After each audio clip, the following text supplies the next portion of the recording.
Son violon est électrique et ce n'est pas le seul instrument que Nati dompte avec talent. Comme je fais du live looping, j'enregistre des couches et avec l'électrique, ça attrape le son à la source. La chaleur de sa voix et le swing de ses cordes vibrent à New York depuis 10 ans. J'avais un autre violon électrique pendant la tournée avec Beyoncé. C'est un partage d'émotions et d'expériences. Après avoir travaillé avec les plus grands noms, la violoniste de 33 ans se lance dans une carrière solo. Ses compositions rendent hommage à sa terre natale, l'île de la Réunion. Par exemple, dans mon morceau Terre-là, les premières mélodies me sont venues après une répétition avec un groupe indien. À ce moment-là, moi, la Réunion me manquait énormément.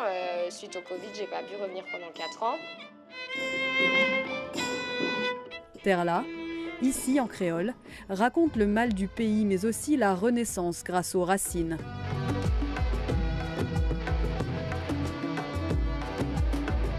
La question à laquelle je dois le plus répondre aux États-Unis, c'est Where are you from?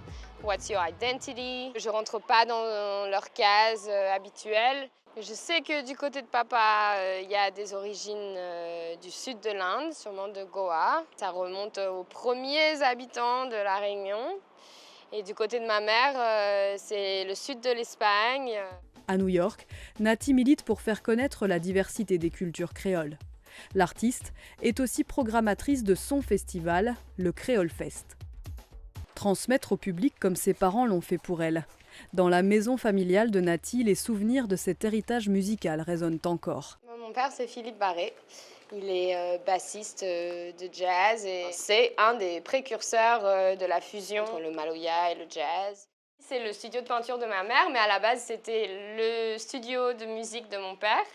Et ma chambre, elle était juste là. Donc du coup, je l'entendais tout le temps jouer, tout le temps répéter, tout le temps enregistrer.